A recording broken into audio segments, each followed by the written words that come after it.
Find home wherever you roam at Sonesta ES and Simply Suites. Stretch out and enjoy home-like amenities for however long you need. And when you're a Sonesta Travel Pass member, staying at Sonesta ES and Simply Suites means earning points toward free nights, upgrades, and more. Go to Sonesta.com and book your stay and unlock their best rates with Sonesta Travel Pass. Here today, roam tomorrow. Join now at Sonesta.com. Terms and conditions apply.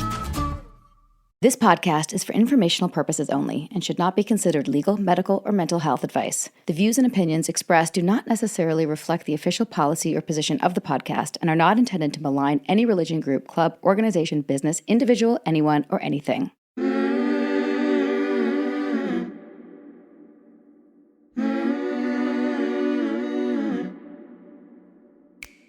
I'm Sarah Edmondson. And I'm Anthony Nippy Ames. And this is A Little Bit Culty. Cults are commonplace now. From fandoms to fads, we're examining them all. We look at what happens when things that seem like a great thing at first go bad. Every week, we chat with survivors, experts, and whistleblowers for real culty stories told directly by the people who lived through them, because we want you to learn a few things that we've had to learn the hard way.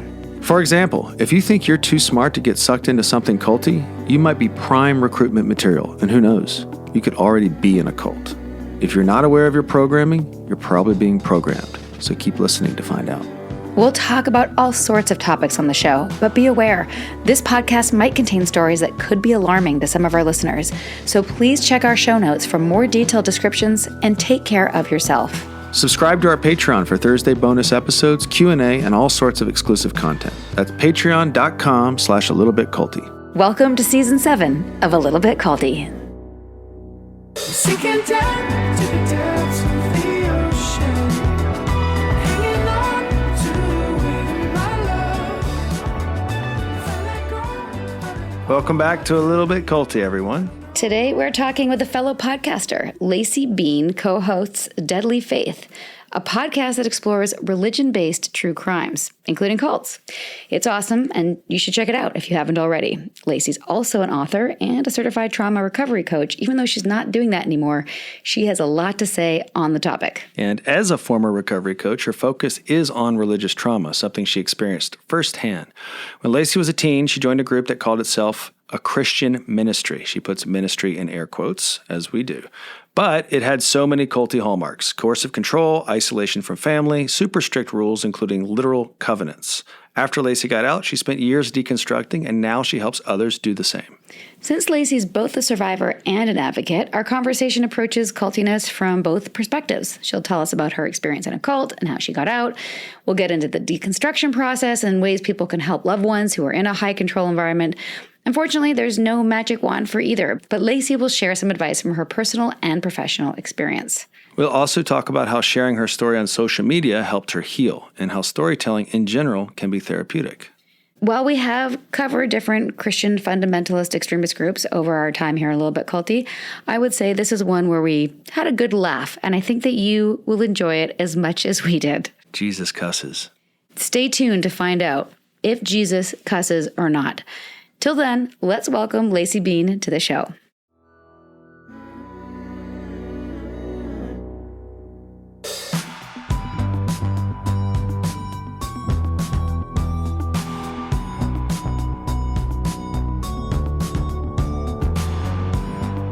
Laci Bean, welcome to A Little Bit Culty. Hi, thanks for having me. I'm so excited to be here. I love your studio vibe over there. It's like a dungeon. Well, we do have that. My husband does therapy in my office, and every time he hops on, his therapist is like, "Oh, you're in the dungeon today." Maybe it's better that way. Yeah, we green screen when we do like our videos for YouTube and stuff, so it's just easier to have a clean background. Yeah. I like it. I like what we learn from you. Yeah. So we met on another cult-related podcast, and I got to hear a little bit about your story. But for those who are new to the Laci Bean world, tell us a little bit about your journey. You were not born into Christianity or to fundamentalist Christianity. You chose it. Tell us about that. I chose it. I dove headfirst into it. So my family, I grew up in Texas, and so you grew up in the Bible Belt of America. So religion was everywhere. A lot of it was like the Southern Baptist type religious affiliations. And my parents didn't go to church very much. We did when we were little. And so there was one church we went to pretty regularly, but after the pastor cheated on his wife with the secretary, and then they ran off together. And the second pastor cheated on his wife with the secretary, with the new secretary. Stuff like this I know, used right? to surprise me. I'm just waiting for that part of the story. Yeah, you're like, oh, okay. Then we can move on. That's normal. So after the second time, my dad was like, I'm not going to go to church anymore. How can I take advice from somebody who can't keep his dick in his pants? Yeah, my parents left, and it just wasn't a big part of their life.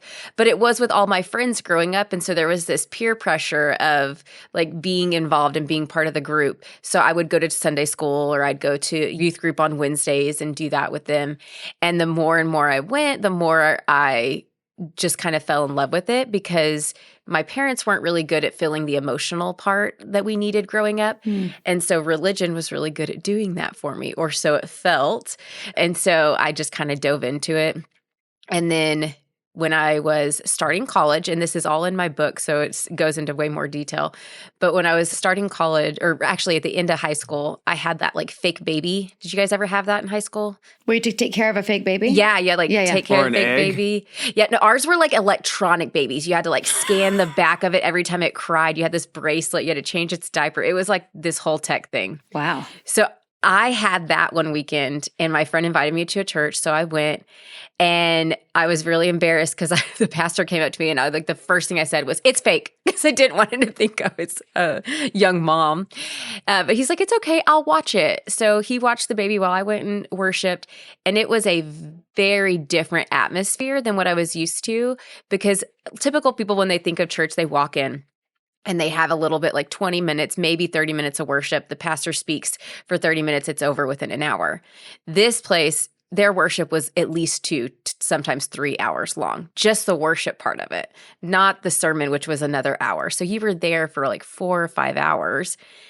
Sorry, time out. What do people do, for those who've never been to a church like this, what does worship look like? Are you just are you, what, I don't know, fill me in. This kind of worship was intense. You were dancing, you were hooting, you were hollering, you were jumping around. People had flags and were like waving them around, trying to usher in the Holy Spirit. I feel so cringe just saying that. Sarah literally did that 3 weeks ago when her friend came to town. She's like, that's my normal Saturday. No, Sarah's like, This is more of like a new moon sure, ceremony, a bit of a witchy vibe. This is my pendulum swing the other way. There's no difference. But we're not talking about that right now. But thank you, though. When you were for- describing that, I No, said, but that sounds great. So you're hooting, hollering, you're waving hopping. flags. You're called hopping at this point. I say it was literally everything minus the snake handler. So if you're familiar with any of those like crazy churches, we did all the things. There was like prayers for healing and Like minus a Joel Osteen.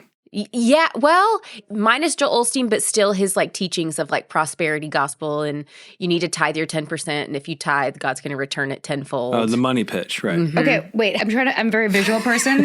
How much of this looks like Righteous Gemstones? Oh.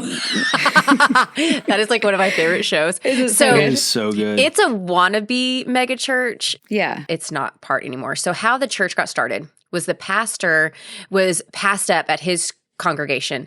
He was the youth pastor and he wanted the associate pastor position. And he got passed up on it, got his feelings hurt, and was like, I'm going to start my own church. So it's like how every cult starts. Yeah. Yes. Yeah. I was gonna say, So Joseph Smith. go on. Yeah. So he went on and decided to like start his own thing. Now, the hard part was that he was not good with finances. And so if he could, he would become a Righteous Gemstones type church, but he wasn't good with money and he relied on a bunch of like college kids to tithe their 10%. Which we did. And that's what he kind of like lived off of. So it was very small. I call it a mom and pop church because it wasn't affiliated with one specific denomination. Instead, he took a little bit from every denomination or what he felt was right. So we had a little Pentecostalism, we had some Baptists, Southern Baptists, some fundamentalism, all kind of crammed into one church. Okay. Quick tangent. Yeah. Do you know how many times they've franchised Jesus in the United States? Like how many versions of Christianity there are or have been? I actually put this in my book that I if looked I'd it read up. I would know. You're good. I had to look it up when I forgot now, but it was like thousands of Yes. versions. It's like 79,000 or Yes. something. Yeah, it's Yeah, insane. it's nuts. Like, But fair to say your hook was the emotional gap that your parents, was it like sort of Yes. a belonging, feeling accepted, like that kind of thing? Yeah. My parents grew up in pretty especially my mom grew up in really hostile environments. And so her goal in life for her kids was to her biggest dream was all of you guys graduate high school. Like the bar was so low that's for my positive, mom. but Yeah. that's still positive. It's still There's no positive. emotion, there's not Yeah. a lot of like compassion, empathy, love, No, I know. affection, connection. Yeah. But that's- And I've had these conversations with my parents, especially my mom. She came just a couple weeks ago and we talked about it. And she's very much admits, I wasn't very patient. I didn't know how to be that. And I understand that now as a 30-something-year-old, you weren't taught that. You did the best you could with what you were handed. But it did leave a very large gap in my heart of needing that emotional connection. And so the church filled that. And so I just dove into it. So they're doing 2-3 hours of worship. And I'm like, these people are different. This is the one true church is what I'm thinking. So I'm like, I need to get involved. So I started going. They had their church services every Saturday. I'd go every single Saturday. And if you wanted to be part of the leadership team, you had to sign a covenant, but you had to be invited to be a part of the leadership team. What's a covenant? It's like a paper that you have to sign. And usually there's a bunch of different requirements. So our covenant consisted of you weren't allowed to drink alcohol, smoke. You had to read your Bible every day. You weren't allowed to listen to any secular music whatsoever. It had to only be worship music or Christian music. You couldn't date, so you couldn't have any boyfriends. If you wanted to date at all, it had to go through the pastor and he had to approve the person. And then you would go into a courtship. So you only dated with the end goal of getting married. There was no I'm just dating to date. It was I'm dating so that I can be your wife and have your babies. That's how it was. So So you not a lot of time to experiment and see what you liked. Well, there's no room to grow. no experimenting, absolutely not. One guy in college asked me to go have ice cream and I had to turn him down. And I felt so guilty. I didn't even go and I still felt guilty because I was asked to go have ice cream. It was the most innocent, beautiful thing. And I didn't get to experience it because I was Oh, that's too bad. yeah, there's so many regrets. But yeah, so I just really wanted to be a part of it. So I kept going and kept going and kept going. And finally, the pastor asked me to be part of the leadership team. And I signed the covenant and I joined. We would do, have you ever seen the dances that churches will put on where it's the drama team comes out and they put on music and then there's demons that come and they're trying to encourage you to commit suicide or do drugs or have sex. We would put on all of these little different performances and it was beyond cringe now, but we thought we were the shit back then. Oh, I'm sure. You were a rising star in the drama. The drama club. So you were how old at this time when you started? So I had started going at 16 and because this was everybody that was going there was in town. Instead, I grew up on the outskirts of town, going to a really small school. I ended up deciding to graduate high school early so that I could go and start college and just be with everybody there. So I started in this group at the age of 16. So Wow. And you were done with high school by 16. yeah, I graduated at Wow. 16 too. Yeah. That's amazing. Yeah, I turned 17 and started college a week later. So I was very young. And so now you're living with them as well? Yeah, so I decided I wanted to graduate early and I wanted to get out of my house. There was my dad and I didn't have a great relationship. So I was I just need to get out of here. So I ended up moving in with my best friend at the time who was also part of the cult. And I lived with her and her family. And I didn't get accepted into college right away. The pastor had to pull some strings and get me in. And then the job I had at the time, my boss was also part of the cult. You were fully immersed. Fully immersed, yes. And policed, probably. Oh, very policed. So the controlling behavior from the pastor started very quickly.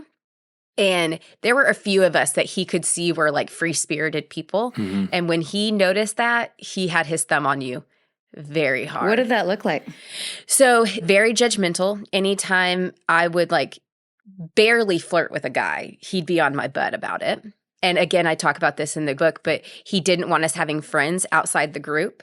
There was the building that we had our services at was also another ministry that was like an outreach for at-risk youth. And we would volunteer there a lot. There was a girl there, this Christian, a little bit older than me, and I got to become friends with her. When he found out about it, he actually approached me and was like, "Why are you friends with her?" And I was very caught off guard because I was like, she's a Christian. She's a good person. Like, I'm not out drinking or going to parties. But he did not want me having friends outside just the cult itself. Did you figure that out, or was that explicit from him? I figured it out because he just said, "Be careful, she'll pull you down." And I was so caught off guard. And he always loved to say, "Show me your friends and I'll show you your future." I was like, she's a great person. She's a Christian. So he didn't explicitly say, like, you can't have friends outside the group. But I was able to kind of piece that together with what he was saying.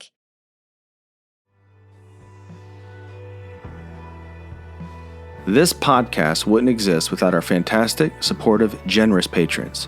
Come find us over on Patreon. We're at patreon.com/a-little-bit-culty. Go there for bonus episodes, exclusive content, and the occasional Zoom with our fan favorites from our past episodes. Subscribe now and join us. That's patreon.com/a-little-bit-culty. And now, a brief message from our Little Bit Culty sponsors. Remember, when you support our sponsors, you support our podcast. This episode is brought to you by BetterHelp. Let's be real. Work stress is everywhere right now.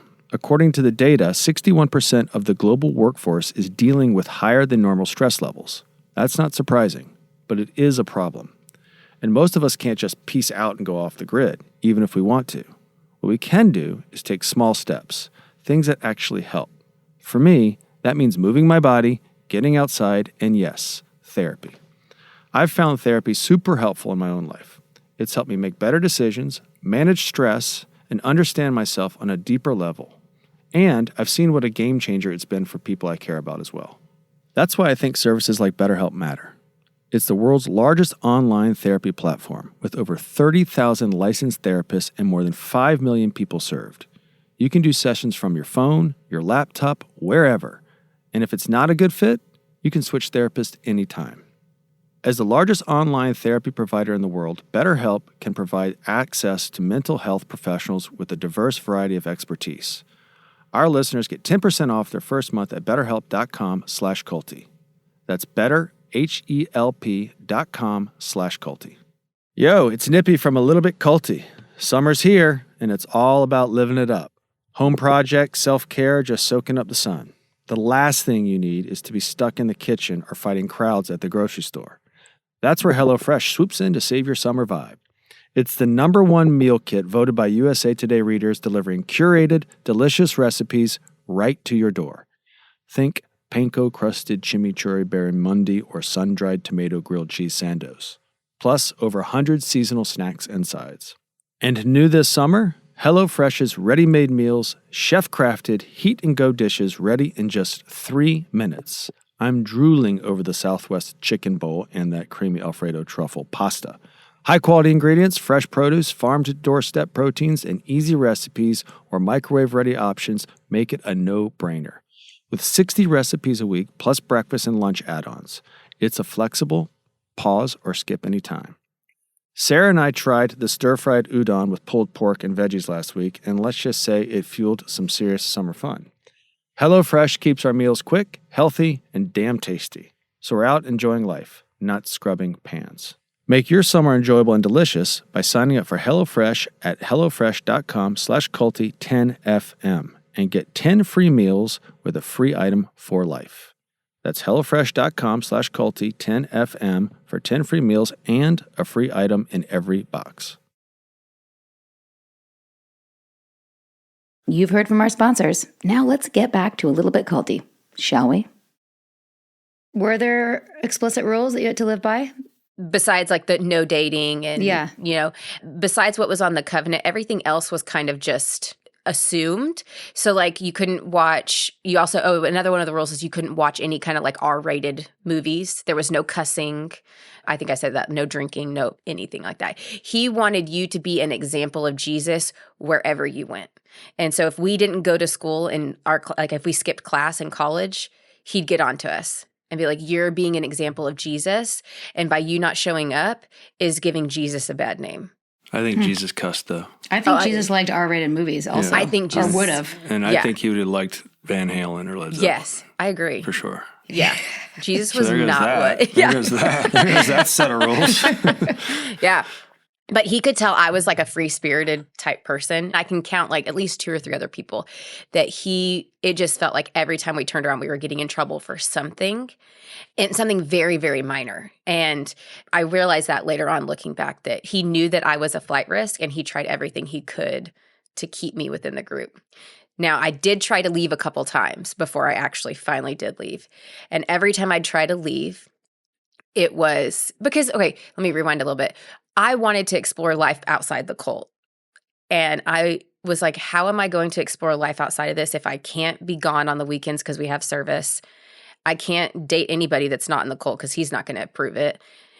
What is life going to be like? Is it literally just going to be this one avenue and this one avenue only my whole life? You weren't calling it a cult, though. You were calling it outside. No. Okay. Oh. So it was outside religion. Mm-hmm. I would say it's a ministry. Got it. Now, people in our town called it a cult, but we were like, no, it's a ministry.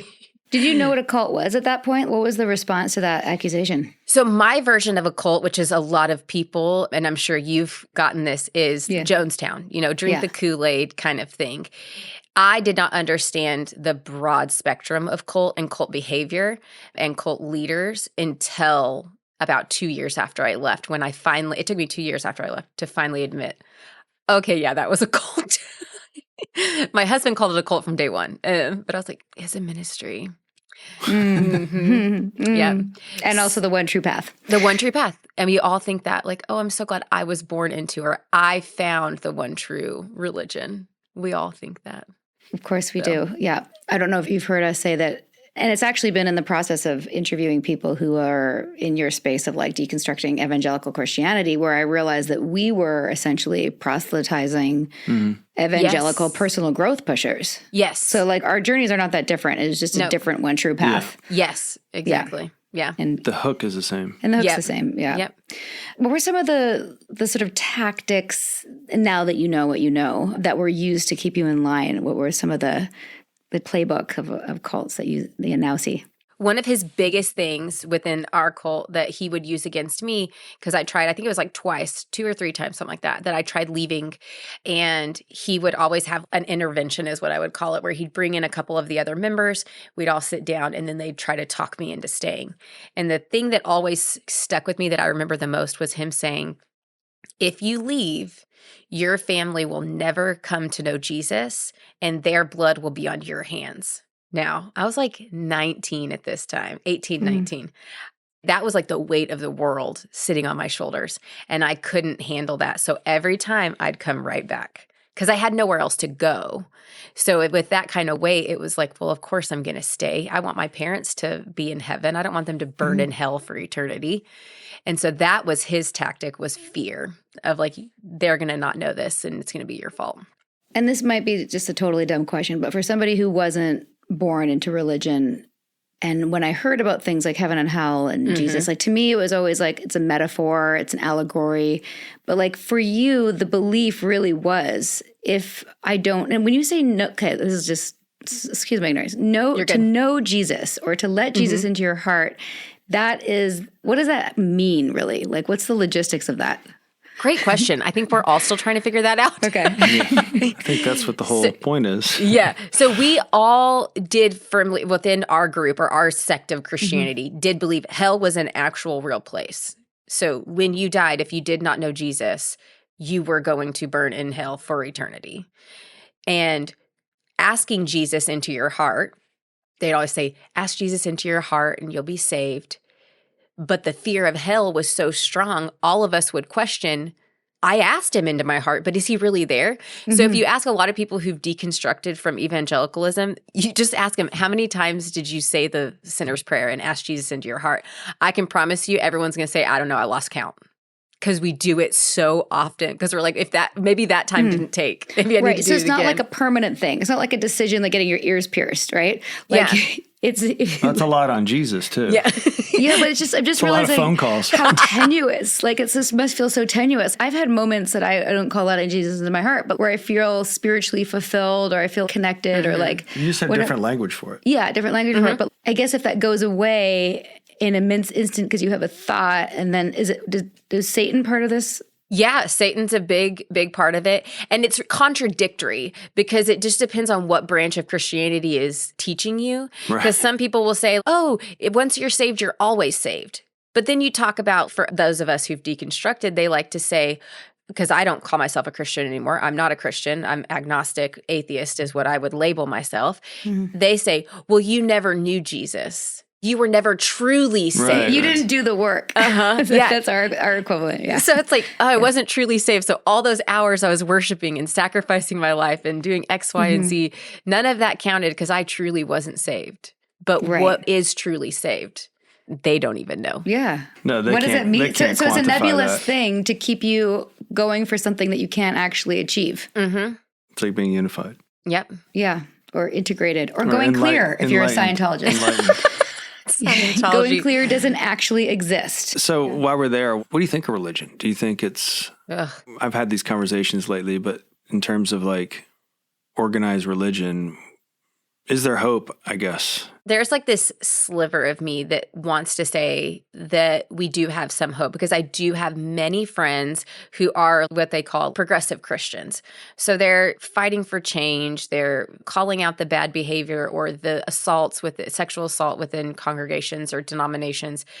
And so I have some hope there, but at the same time, it's the religion itself is something that is just a breeding ground for manipulators to have just a sea of victims, because when you are looking for religious purpose or comfort in that, you are already partially vulnerable, which leaves you in a state where you can get sucked in and taken advantage of.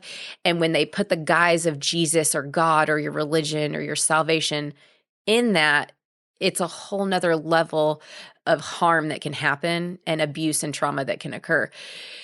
So I try to say I have a little hope, but at the same time, most of me is like, it's all corrupt in some form or fashion. Like there might be a good church out there, but I'm very skeptical of it all. I bet. Or even if it's a good church now, it's good as long as this pastor's there. And then if he leaves, someone can come in. So it's to your point, they can always turn into or are always susceptible to turning into these breeding grounds of corruption. Ripe for abuse. Like government, like anything. Yeah, exactly. And we see that with mega churches. It's like, oh, this is such a great congregation or this or that. And then they get a little bit of power. They get a little bit of a following. And then that ego just grows. And I kind of can compare it to social media. People who like create a following or get a little bit of a following start just feeding into what their followers want instead of what's best for them personally. And then it causes a bunch of drama. And then it's the snowball that just keeps going. And so much of that, when I say ripe for abuse, is because you're basically going into a setting where you're saying, I'm here to try something. But also I trust my pastor. There is an authority system set up where you're saying you have the authority over me. God has authority over me. Jesus the pastor has authority over me. Yeah. Like that's just. Yeah, you're agreeing to a power structure. You're agreeing to a power structure that is very tenuous at best. And we know you left. What were some of the things that were red flags? And you said you tried to leave a couple of times. What was going on for you that made you question then? So the first few times I left, most of the time, if I'm being honest, it was a boy, because it was always shut down for years. Like, you can't date, you can't date, you can't date. And I would meet somebody and I was like, I want to explore that, but I couldn't. The very last time that I finally was like, okay, I'm out of here. It was the summer before my last semester of college. I was doing early childhood education, which my degree was chosen by the pastor. And I was living 4 hours away in Dallas, Texas, doing some ABA therapy with autistic kids, and I was getting school credit for it. While I was there, I was unable to go back and forth for our services. And my aunt, I didn't know this at the time, but I found out later on, she was desperate for me to get out of this group. So she started searching for churches around the area that she thought I would enjoy. And she ended up finding one, told me about it. And I was like, okay, why not? I'll go.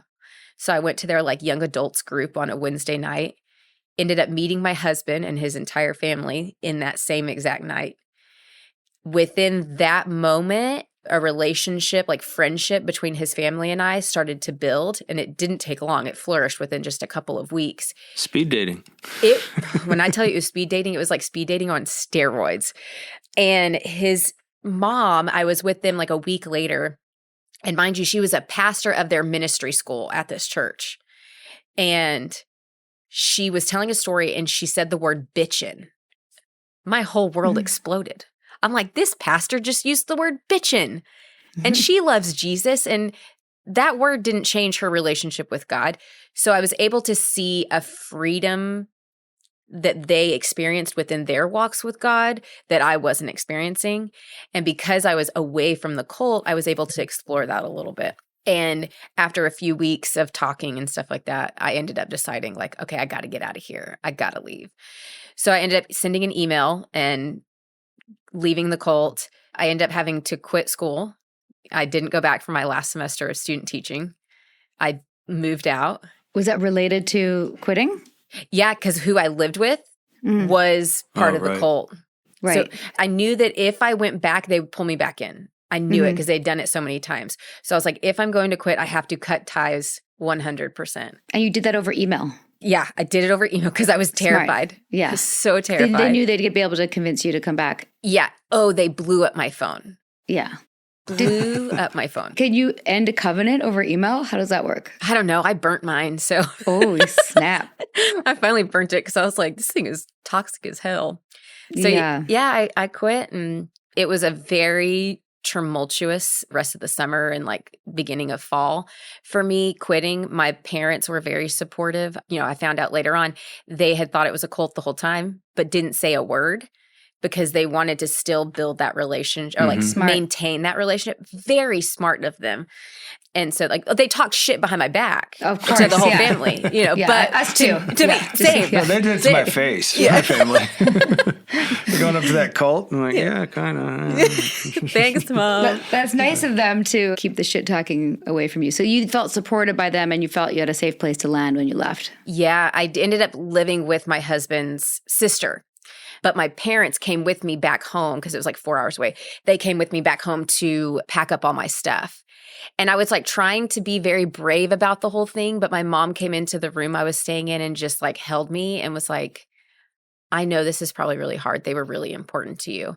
And that was like a huge pivotal moment in my life where I was like, two things can be true at one time. I'm really sad, but I'm happy to be gone. Like, but I'm also mourning what I did have with these people. Because it was a really, what I thought, I saw them as like the pastor's wife, I saw them as parents. Like they were my spiritual parents and I looked up to them. But the moment I was like, I'm out of here. And it was trying to be an amicable leave. Like I'm leaving for this reasons for work and I'm getting this job and it's all good. But no, he was so manipulative. What did he do? He would text me things like, I'm never going to get to see my dreams come true because everyone's leaving.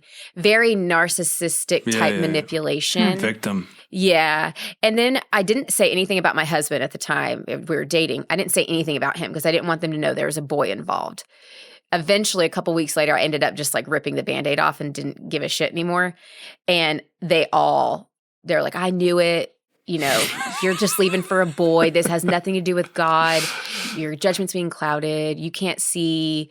Ended up calling my husband an old man after young booty. We're 5 years apart.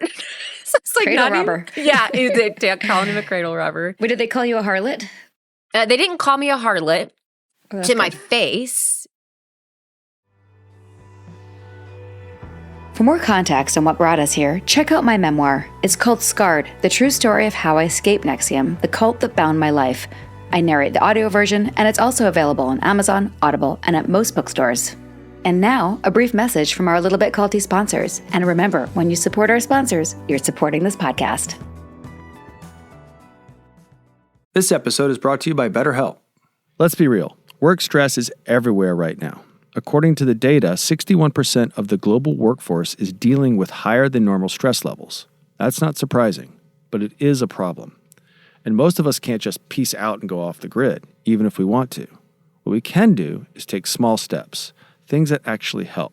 For me, that means moving my body, getting outside, and yes, therapy. I've found therapy super helpful in my own life. It's helped me make better decisions, manage stress, and understand myself on a deeper level. And I've seen what a game changer it's been for people I care about as well. That's why I think services like BetterHelp matter. It's the world's largest online therapy platform with over 30,000 licensed therapists and more than 5 million people served. You can do sessions from your phone, your laptop, wherever. And if it's not a good fit, you can switch therapists anytime. As the largest online therapy provider in the world, BetterHelp can provide access to mental health professionals with a diverse variety of expertise. Our listeners get 10% off their first month at betterhelp.com/culty. That's betterhelp.com/culty. Yo, it's Nippy from A Little Bit Culty. Summer's here, and it's all about living it up. Home projects, self-care, just soaking up the sun. The last thing you need is to be stuck in the kitchen or fighting crowds at the grocery store. That's where HelloFresh swoops in to save your summer vibe. It's the #1 meal kit voted by USA Today readers, delivering curated, delicious recipes right to your door. Think panko-crusted chimichurri barramundi or sun-dried tomato grilled cheese sandos. Plus, over 100 seasonal snacks and sides. And new this summer, HelloFresh's ready-made meals, chef-crafted, heat-and-go dishes ready in just 3 minutes. I'm drooling over the Southwest chicken bowl and that creamy Alfredo truffle pasta. High-quality ingredients, fresh produce, farm-to-doorstep proteins, and easy recipes or microwave-ready options make it a no-brainer. With 60 recipes a week, plus breakfast and lunch add-ons, it's a flexible, pause or skip anytime. Sarah and I tried the stir-fried udon with pulled pork and veggies last week, and let's just say it fueled some serious summer fun. HelloFresh keeps our meals quick, healthy, and damn tasty. So we're out enjoying life, not scrubbing pans. Make your summer enjoyable and delicious by signing up for HelloFresh at hellofresh.com/culty10fm and get 10 free meals with a free item for life. That's hellofresh.com/culty10fm for 10 free meals and a free item in every box. Break time's over, people. Let's get back to this episode of A Little Bit Culty. It's a good one. One little thought I had was, as you were talking, is this point that we kind of skip that we usually focus on in the pod is like, what was good about it at the beginning? And I know you mentioned you felt like these were your spiritual parents. They filled that void. Obviously, there were lots of things about it that must have been great and felt good. Otherwise, you wouldn't have stayed. Was there anything else that we missed to sort of like encapsulate why you stayed for 3 years? Like, what was so good about it? Family. Like, it just really did feel like a family. And because my parents had struggled so much just with their own trauma of growing up and then trying to survive and raise 4 kids on a very small income, it was a very hard life. So then I get into this group where they're showing me love and commitment and being there for me emotionally that I had never experienced before. It really did feel like they were my family. And I didn't want to give that up. Like I had this, I felt like I had the support. It was conditional support, but I didn't know that at the time. Yeah, support is such a key thing. I totally relate to that. I don't know how relevant this is or profound this is, but I noticed religions, governments, etc., whenever there's some sort of doctrine or some sort of dogma that forces you to go against like primordial impulses, natural impulses, that natural things that we're inclined to do, like have a relationship, or, you know, religion says being homosexual is bad. Like, good luck with that. Good luck. Those to me seem to be like the beginning of the downfall of all these things. Communism says you can't prosper, social, you know, all these things that just put these restrictions on natural primordial things. Some of them are good. Don't go kill people. Right. Like, put restrictions on those. But the ones that are like... That's a natural primordial thing, I guess. My impulse was, obviously, I've tempered my emotions. Right. Yes, I'm a mature adult. Emotional control. I don't emotional know, regulation. Right? But once you start that, particularly as it pertains to like, hey, I want to have a relationship or something like that, it's like your rules don't really do it for me anymore. Yeah. And across the board. Like, it's not... And the moment you do that one thing, whatever that one thing is I call it the thread in the sweater that comes loose. And the moment you start picking at it, everything just crumbles. And when you step away, they step away. You're on the journey. Yeah. Of it. Yeah. And it sounds like also for you, you had to see what a healthy family looked like. So you went from your family of origin to this culty good family point. that provided some other support. And then you're like, oh, I can be with Jesus or have a relationship with Jesus and not have all the, like, what was it about your husband's family that was such a stark difference to what you were leaving? Just their freedom to like experience life without a set of covenant rules. You know, they were drinking occasionally. They had cussed. And I know that sounds so silly and simple, but to me, that was just so much freedom. That's like, what I was just saying. Yeah. I'm a cusser at heart. Yeah, fuck yeah. Having to, that fuck's my favorite word.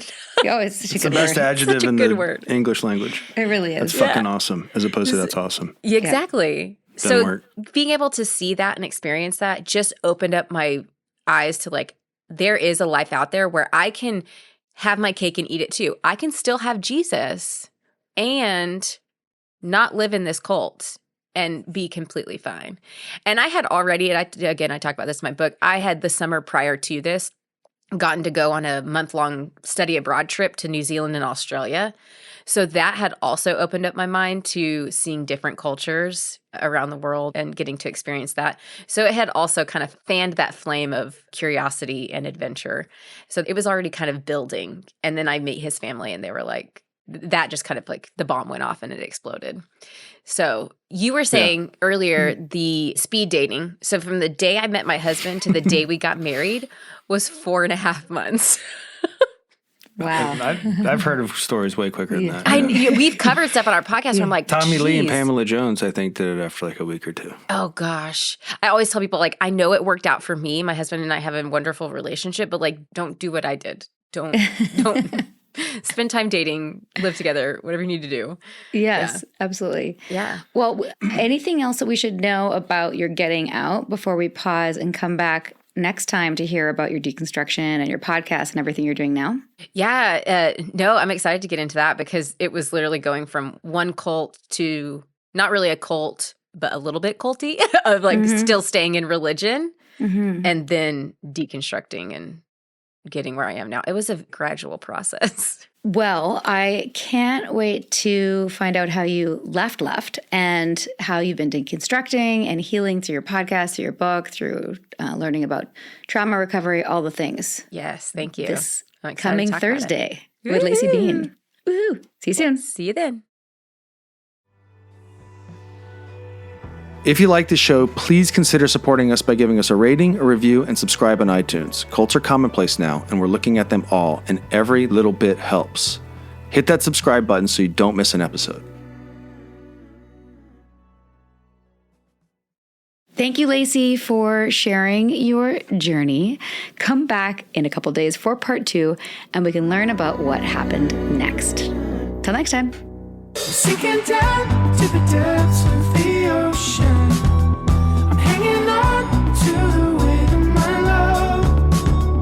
If I let go of it all, I could leave, but I know I won't. A Little Bit Culty is a Trace 120 production, executive produced by Sarah Edmondson and Anthony Nippy Ames, in collaboration with Amphibian Media. Our co-creator is Jess Tardy. Audio engineering by Red Cayman Studios, and our writing and research is done by Emma Deal and Kristen Reeder. Our theme song, Cultivated, is by the artists John Bryant and Nigel Aslin.